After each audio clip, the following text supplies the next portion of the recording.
Bueno, les estoy grabando esta clase, chicos, esta reunión, mediante la cual lo que vamos a hacer es hacer un repaso de impresoras, ¿sí? Nosotros en la clase anterior habíamos visto que había básicamente, para lo que a nosotros nos interesa, tres tipos de impresoras. Las impresoras matriciales, las impresoras de inyección de tinta y las impresoras láser. Ahora vamos a ver un pequeño repasito y van a ver unos videos en donde les demuestra el funcionamiento de cada uno de esos tres tipos de impresora que son los más importantes. Pero a saber, para hacer el pequeño repaso, les voy a comentar en una pequeña charla antes, las impresoras se rigen por dos parámetros, todos los tipos de impresoras, por la definición y por la velocidad. La definición, como habíamos visto, era la capacidad que tiene cada impresora de imprimir más nítido.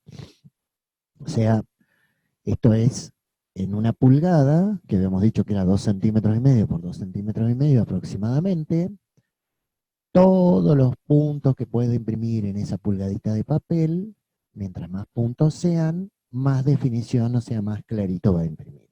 Por supuesto, y obviamente que mientras más definición tenga una impresora, más cara es. La definición se mide en dot per int, o sea, puntos por pulgada, ¿sí? Y eso cuando ustedes compran una impresora, viene en el detalle. Las dos marcas líderes por ahora en impresoras son las Epson y Hewlett Packard, ¿sí? Eh, Otra de los parámetros a tener en cuenta es la velocidad de impresión que se mide en páginas por minuto.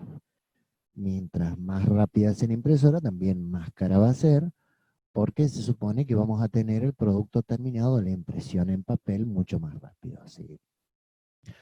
Habíamos visto que había tres tipos de impresoras, las matriciales, las inyección de tinta y las láser. Las matriciales eran parecidas a la máquina de escribir, o sea, un conjunto de agujas salían de un cabezal, pegaban sobre una cinta entintada y esta impactaba sobre el papel. Por eso le llaman impresoras de impacto. Las dos marcas líder, en ese caso, son Epson y Citizen, salvo la Citizen, tiene una pequeña salvedad que imprimía color porque tenía en la cinta los colores primarios y acomodaba la cinta para que una aguja pegara en un color o en otro para formar los colores en el papel. La ventaja de esta impresora es que el mantenimiento es de muy bajo costo, porque la cinta es barata, pero son caras a la hora de comprar y ya casi no se consigue. Ya van a ver acá en el tutorial que yo les vamos a pasar todo lo relacionado con este tipo de impresora. La inyección de tinta, que ahora van a ver realmente, yo se las explico siempre, pero ahora van a ver realmente cómo trabajan. La inyección de tinta son como gotitas que van manchando el papel, o sea, con tinta que van saliendo de un cabezal, son burbujas, en realidad se calienta la tinta para que explote. Y esta impresora lo que tiene es que el costo de mantenimiento de la tinta es bastante cara porque son insumos importados. En este caso, las dos tipos de impresoras más grandes, las marcas líderes de impresoras son Epson y Hewlett Packard. Habíamos dicho que Hewlett Packard tiene el cabezal incluido en el cartucho, por ende es más caro cuando yo voy a mantenerlas, que tengo que cambiarle la tinta. Y Epson tiene cartuchos individuales en donde el cabezal está en la impresora, por ende es más barato de mantener. La Epson es una impresora que es cara para comprar, pero es barata de mantener, y la Hewlett Packard es barata a la hora de comprar y cara a la hora de mantener el insumo.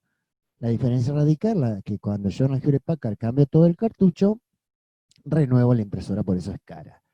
Con la Epson, lo que hay que tener mucho cuidado es por el tema de que hay que imprimir bastante, porque si no los cabezales se tapan, y una vez que se tapa un cabezal de inyección de tinta ya prácticamente no se puede destapar, la impresora no sirve más. Entonces a la hora de comprar, muy posiblemente les ofrezcan, lo más común es que le ofrezcan una impresora multifunción, que es la impresora que viene con un escáner arriba, la mal llamada fotocopiadora. Después vamos a ver qué es un escáner. Y les ofrezcan de estas dos marcas, ¿sí? Si lo que van a hacer ustedes es imprimir muy de vez en cuando, les conviene comprarse un HP. Ahora, si lo van a usar mucho y no dejen de imprimir para que no se tapen, lo que les conviene es una Epson. Y el tercer punto, o la tercera impresora que vamos a ver, El sistema de impresión que tiene esta impresora, como hemos visto, es por calor, el tóner, que es el material con el cual trabaja, se adhiere por partículas. Ya van a ver cuál es el proceso real en un video que se les va a pasar. Hola, sí, ahí está. Van a ver cuál es el proceso real, digamos, que van a llevar a trabajar estas impresoras. La impresión no se hace renglón por renglón, como se hace con las anteriores, sino que se hace en una matriz de la hoja completa, por ende son muchísimo más rápidas, pero son bastante caras y el tóner es bastante caro, ¿sí? Ahora yo les voy a dejar con el tutorial o, digamos, el video explicativo de cómo funciona una impresora matricial, ¿sí? Cuando termine, lo vamos a repasar y así vamos a hacer con cada uno de los tipos de impresoras.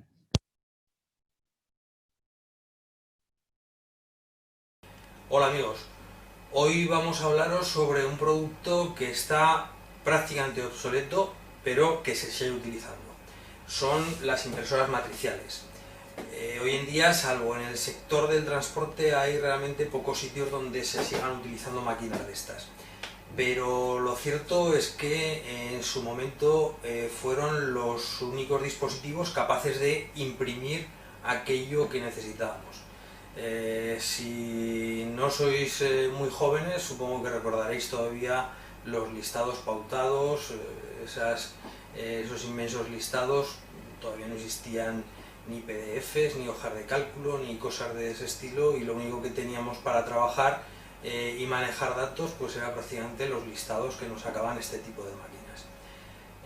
A continuación os voy a dejar con nuestro compañero Eliezer, que nos va a enseñar un poco por dentro este tipo de máquinas. Veremos dos modelos distintos en función del tamaño, de la anchura del carro, y él os va a enseñar las partes mecánicas que tienen estas máquinas, porque realmente tienen un gran componente mecánico, mucho mayor que cualquier otro aparato de los que hayamos visto hasta ahora.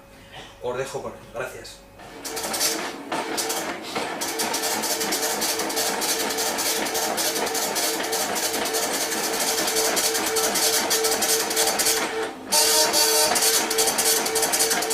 Bueno, habéis visto esta máquina en acción, que hoy en día pues parece una pieza de museo, pero en su momento era una auténtica virguería. Mucha velocidad y bueno, con una calidad lo suficientemente aceptable, ¿vale? Ahora vamos a ver las diferentes partes que la componen.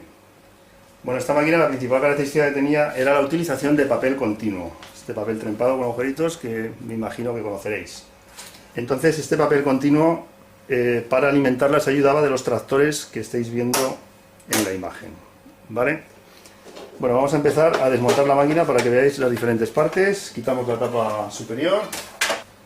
La manera en que imprimía esta máquina era mediante un cabezal de agujas, ¿vale? En este caso era de 24 agujas, dependiendo del número de agujas teníamos mayor calidad. Ahí teníamos de 9, de 24, de 48, este en concreto es de 24. Vamos a seguir quitando tapas. Esto es una guía para que nos ayudara en el papel continuo en su recorrido. Esta es la cinta, que es típica como las de las máquinas de escribir. Aquí vemos una palanca que era el gap del cabezal. Según el número de copias que fuéramos a imprimir, acercábamos o alejábamos el cabezal del rodillo de goma. Esto era para conseguir que en las copias hubiera una correcta impresión, ¿vale? Vamos a desmontar el cabezal para que lo veáis. El cabezal era la parte más cara e importante de esta máquina. Como os decía, este es el cabezal, es la parte más valiosa de estas máquinas matriciales. Como decía antes, hay de 9, de 24, de 48 pines.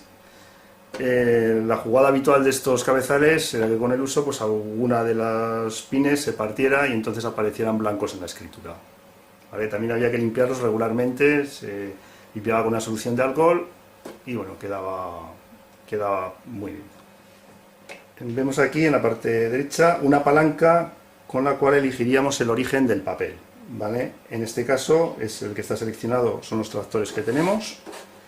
Si nos fuéramos a la del medio con una tapa horizontal, podríamos poner también papel A4 blanco normal, que no fuera continuo. Y la tercera opción sería con unos tractores opcionales que se podrían colocar justo encima del rodillo. Esto era habitual y necesario para máquinas, o sea, para papel con muchas copias, para que hiciera la fuerza suficiente para que no se atascara, ¿vale? Vamos a seguir desmontándola, voy a quitar el pomo y ahora vamos a quitar la carcasa y veremos el resto de las tripas. Una vez quitada la carcasa de la máquina, vemos aquí todas las tripas. Vamos a quitar el rodillo de goma por el cual circula el papel.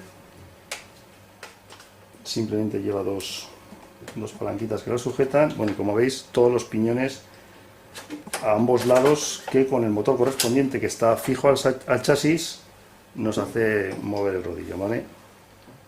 En la parte anterior al rodillo vemos este pulsador que era el detector de papel. Era una avería muy común en estas máquinas, que se quedaba papel atascado y entonces la máquina no supiera cuándo tenía o dejaba de tener papel. En la parte posterior de la máquina tenemos la fuente de alimentación, como podéis ver, y la placa de comunicaciones. Esta máquina es un modelo ya no demasiado viejo y, como podéis apreciar, tiene conector paralelo y USB. Otra de las partes que vemos desde aquí es el tarjetero. Es lo mismo que en las máquinas de escribir electrónicas, ¿vale? La función que nos hacía era mantener el papel lo más recto posible contra el rodillo de goma, para evitar que se torciera y la impresión saliera mal, ¿vale? Uno de los problemas habituales que había en estas máquinas era sobre todo imprimiendo etiquetas, que alguna se quedara pegada, o bien se quedaba pegada en el tarjetero, en el rodillo, o en estos rodillos que veis aquí abajo, ¿vale? Otra parte importantísima de esta máquina era el eje sobre el que se deslizaba el carro, en el que iba el cabezal, que tenía que estar perfectamente engrasado para evitar saltos y problemas que también nos perjudicaran la impresión.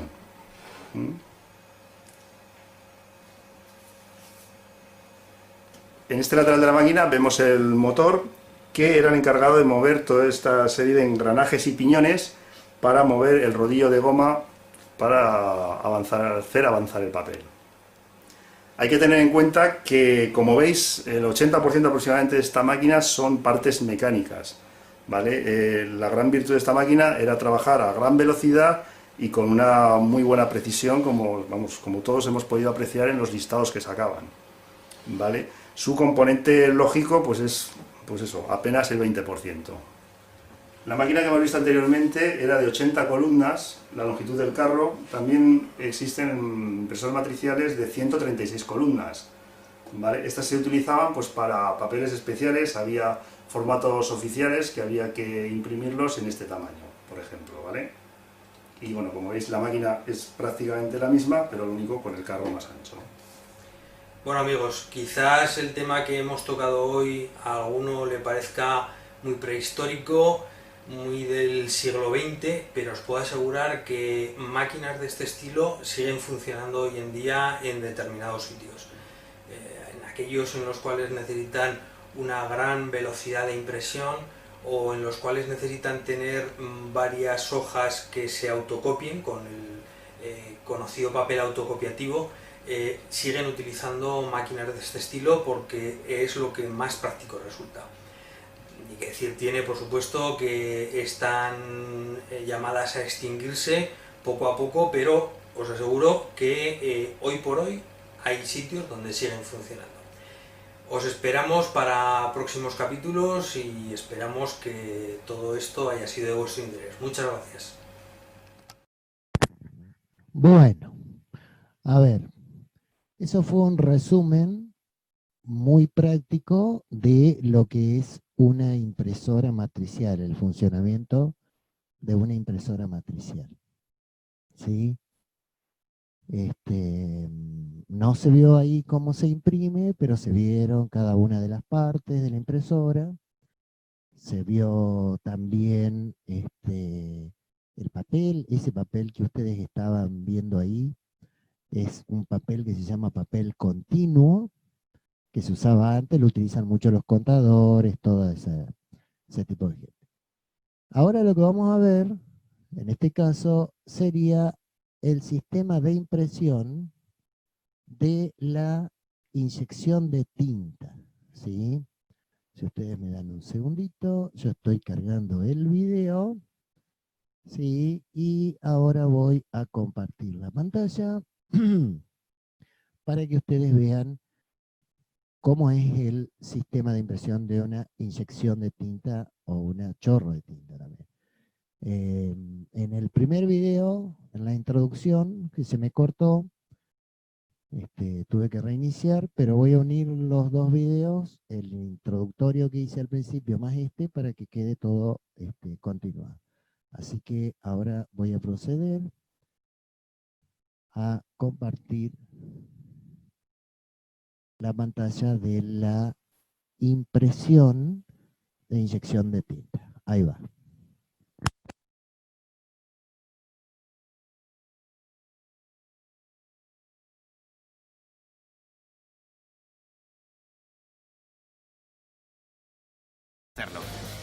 ¿Cómo funciona? ¿Cómo funciona? La impresora de inyección de tinta escupe cualquier cosa en el papel. ¿Su secreto? Hervidores. Exacto. Una impresora está formada por 3.900 hervidores en miniatura. Pero en vez de hervir agua, hierven un líquido 30 veces más caro que el champán. Tinta. Al hervir la tinta, la impresora puede dispararla en puntos concretos del papel para conformar un texto, gráficas e imágenes. ¿Cómo funciona? El exterior de una impresora a inyección de tinta no es muy emocionante. Pero su interior es otra historia.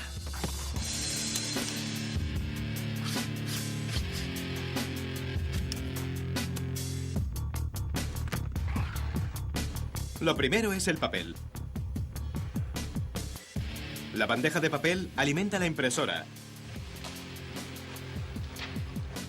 Y un rodillo lo va colocando durante el proceso de impresión. Estos cartuchos y estos tubos negros ocultan el sistema de distribución de tinta. Pero este es el corazón de la máquina. El cabezal de impresión que dispara las gotas de tinta sobre el papel. Un carro conecta el cabezal de impresión a un motor. Este circuito coordina el mecanismo de impresión y decodifica la información que envía el ordenador. Su función consiste en mantener una buena relación entre el papel, el cabezal de impresión y la tinta. La tinta es una mezcla especial de agua, tintes y productos químicos que evitan que la tinta se seque en el cartucho y no llegue al papel.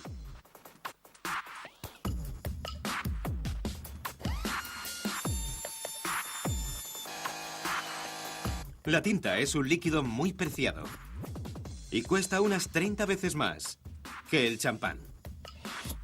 En este modelo, el cartucho de tinta negra tiene 10 mililitros. Los cartuchos de color solo tienen 4,5 mililitros cada uno. Amarillo, cian, cian claro, magenta o magenta claro. Combinados estos 6 colores, se obtienen 16 millones.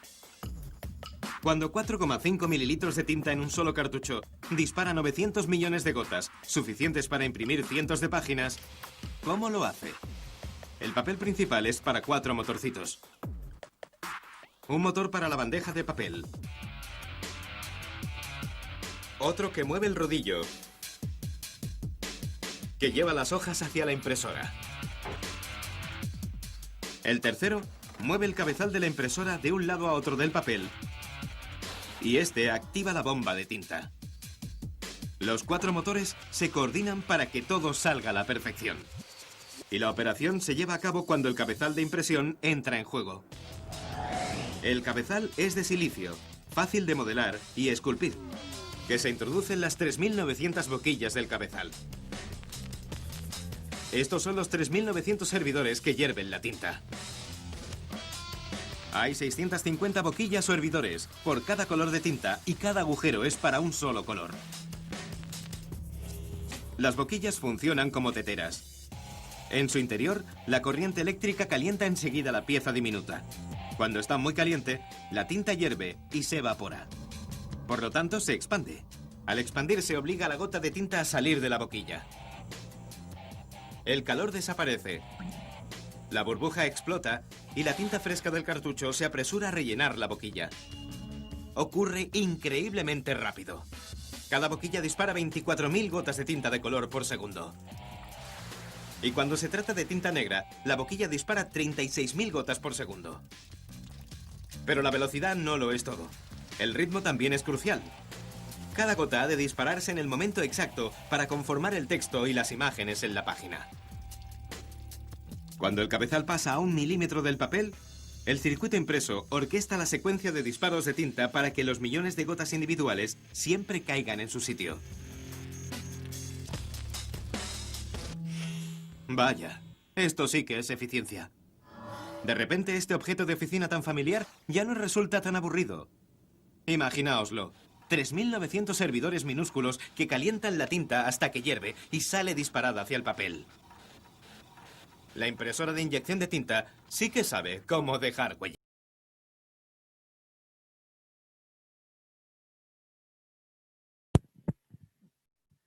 Muy bien. Ese es el método por el cual una impresora de inyección de tinta imprime o trabaja, ¿sí? Acá está un poco más técnico, este video es un poco, en realidad todos los videos son técnicos, pues yo se los explico de una manera para que lo entiendan, ¿sí? Y se los bajo para que pueda llegar a traducirse, porque como yo les contaba, nosotros los informáticos tenemos la manía de complicarnos bastante, ¿sí? Pero básicamente la función real de cada una de las impresoras, los tipos de impresoras, es como ustedes los vienen viendo. Y por ahí la que sigue, que es la láser o calórica, es un poquito más complicada, ¿sí? Solo que yo se los bajé y se los traté de explicar de una manera que fuera entendible para ustedes, ¿sí? Ahora vamos a ver el tercer video, que es el video de la impresora láser o la impresora calórica, de cómo trabaja esta impresora, ¿sí? Voy a compartir la pantalla con este tipo de impresoras. Ahí vamos.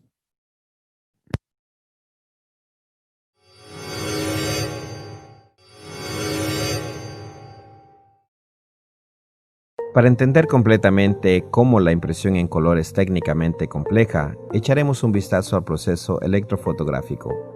El rodillo de carga principal o PCR gira junto al tambor OPC y le aplica una carga negativa a la superficie del tambor OPC que la prepara para el proceso de imágenes.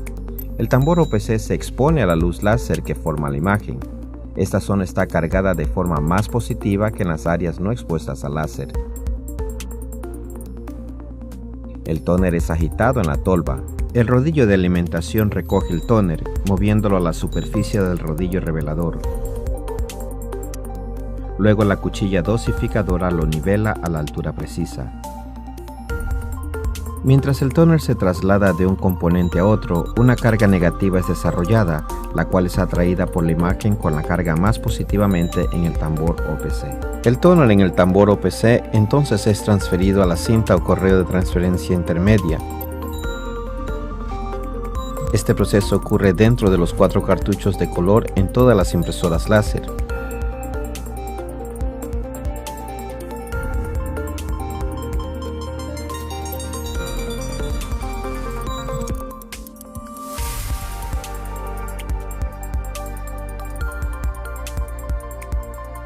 El tóner en la cinta o correa de transferencia intermedia es transferido entonces al papel.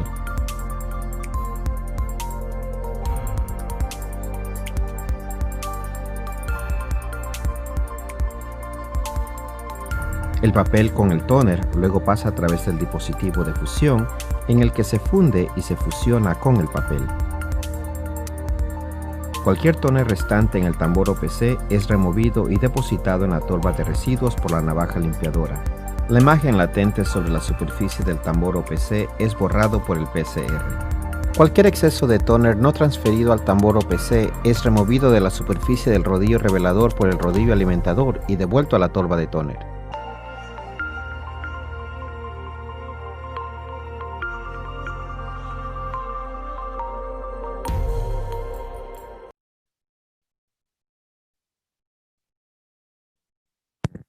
Muy bien.